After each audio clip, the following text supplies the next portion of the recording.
Tom Pelissero of the NFL Network dropped a news bomb last night when he said former Cardinals head coach Cliff Kingsbury now looks to join Lincoln Riley's staff at USC as their quarterback coach, or in some capacity. Now, putting Riley and Kingsbury together on the same staff is like Thanos finding the Infinity Gauntlet when it comes to offense, and having Caleb Williams is the last Infinity Stone.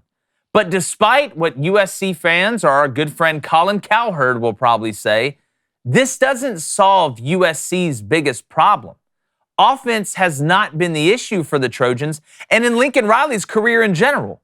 It's the defense and the strength and conditioning that is holding them back.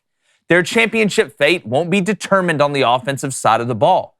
We saw them get bullied when it mattered by Utah, and then Tulane ran through them like the plague in the bowl game. Now, they will drop 40 pieces and 50 pieces all year in the Pac-12, and they won't be alone with the array of quarterbacks returning in that conference. But eventually, USC is going to have to stop somebody when it matters. And Alex Grinch is more important to them winning a national championship than any offensive coach they can bring in. I'll also say strength and conditioning coach or sports performance director Benny Wiley is more important than Cliff Kingsbury.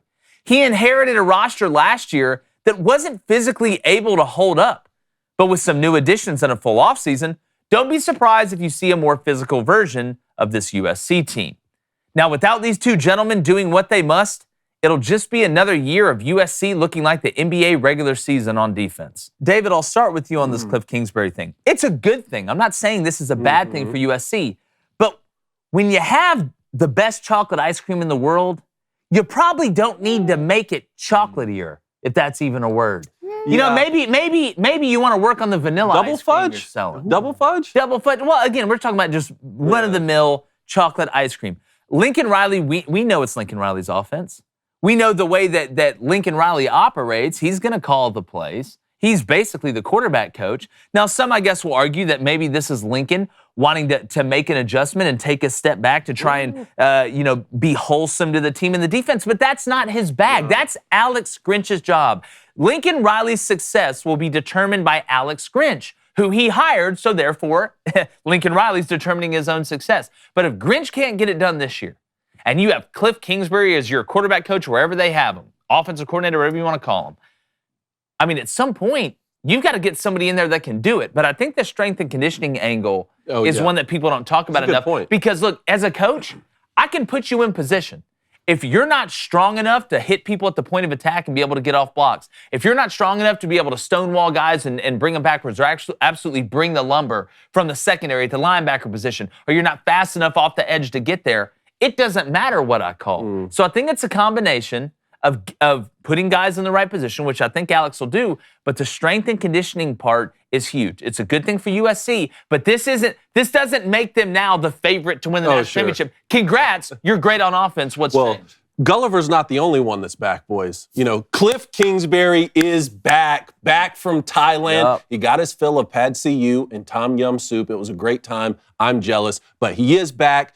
Going to go to Southern Cal. Sounds like he's not technically going to be the quarterback coach, the offensive coordinator. Jake, you're right about this, right? Like, this is not huge for USC from a schematic standpoint, but I still think that this is a good move by USC, and I'll tell you why. Okay? This is not the Nick Saban School of Rehabilitation, where you have a CEO-type coach who is, has a history of running the defense, and you bring in someone like Lane Kiffin or Steve Sarkisian or Bill O'Brien, right? It's not that sort of situation where you need those pieces. Lincoln Riley's going to call the offense for USC. We already know that, and they need to get better on defense, just like you pointed out. So Cliff Kingsbury being there is not huge from a schematic standpoint, but from a brand standpoint, Lincoln Riley can now say, at USC, we can go get anyone. We can go get former NFL head coaches to come be quality control here, basically. When was USC on top of the college football world? When they had the whole kit back when Pete out there. Carroll, the Silver Fox, was running up and down the sidelines with Reggie Bush and Matt Leinart and Lindale White, even though Lindale White was recently discourteous to me on Twitter. Blake Ruffino dragged me into that. That was not on me. It's always Ruffino dragging someone. He did that one, okay? Ruffino's, and Zaxby's is better He's than the only one Kane. dragging We're more than figure the that one out. dragon. But I like this move for USC. I like it even more for Cliff Kingsbury. It's even bigger for him. One and done? Come back. One and done? Yeah. Probably one and done. But what it says is he's already getting paid by the NFL. He's getting paid by the NFL, so they don't need to, fork up a bunch of money from Southern Cal for him to be financially stable or something like that. It brings him back into the football world, allows him to work with yet another Heisman Trophy winner, right? We saw him work with Johnny Manziel. We saw him work with all these great quarterbacks. Now he's going to be able to work with Caleb Williams. He already worked with Kyler Murray, right? So it's going to give him another chance to just stay in the world, do what he does best, which is call offenses. He has a losing record as a head coach in the NFL. He has a losing record as a head coach in college. Some guys are assistant coaches. Right? Yeah. No. Some guys are directors of photography. They're not directors. Some guys are great drummers. They don't need to be the lead singer of the band. It allows him to do what he does best, call offenses. Yeah, I agree with that. And Blaine, is this a similar situation that we've seen a lot we've seen it with Sark. Obviously, we saw it with Nick Saban. We saw it with Steve Spurrier. We've seen it many times. Is this a guy that even though he had a losing record in college, he got an NFL job after having a losing record That was in wild. college. All right, but going to the NFL, you know how the sausage is made in college. You saw how the veal's made in the NFL. Is this him coming back to college and saying, no, I want to stay here. I feel better in college. He's home. I think he's where he wants to be honest. He went to the NFL. Had another elite quarterback in Kyler Murray. Let's be honest, but didn't like the taste of it. It's built a little bit different in college, but this really doesn't excite me. If I'm a USC fan, great. We had a Kingsbury, but I have Caleb Williams, a Heisman winner, and Lincoln Riley, #the guru.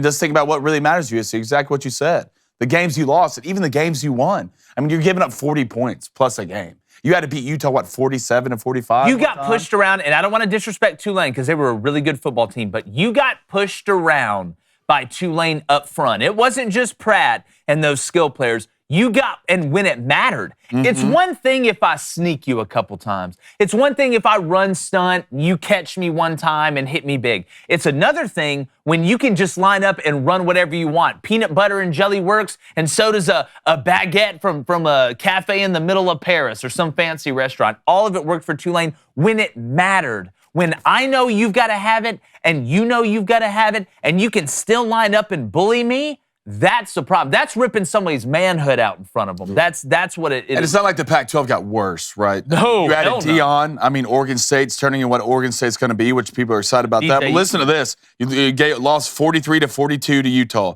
You won 45-37 against Arizona. Won 41-35 against Cal. Had to win 48-45 against UCLA. Then you got drugged by Utah 47-24. Then 46-45 to Tulane. And we're talking about winning regular season.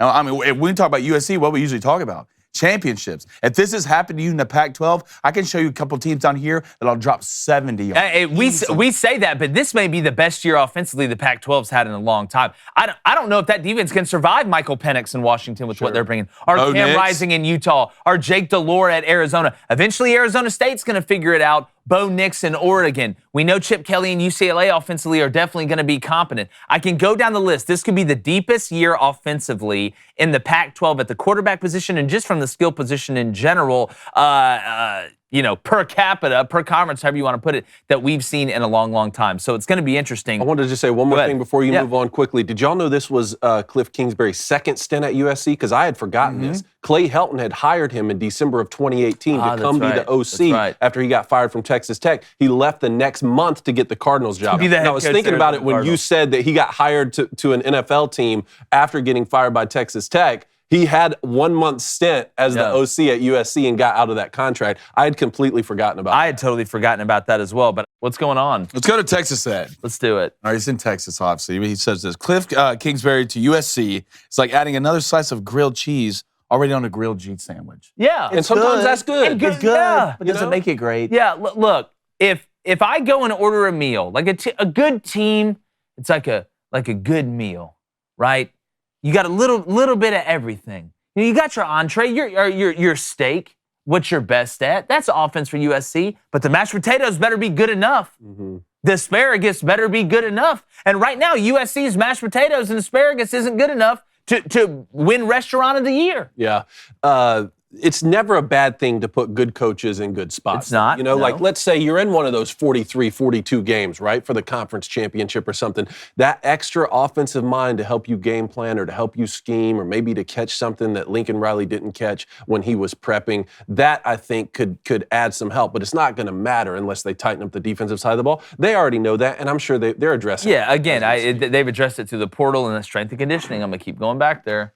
Hey, YouTube, do us a favor. Hit that notification bell, hit that like button, and subscribe to the channel. Helps us in the algorithm and to keep dropping the content you love.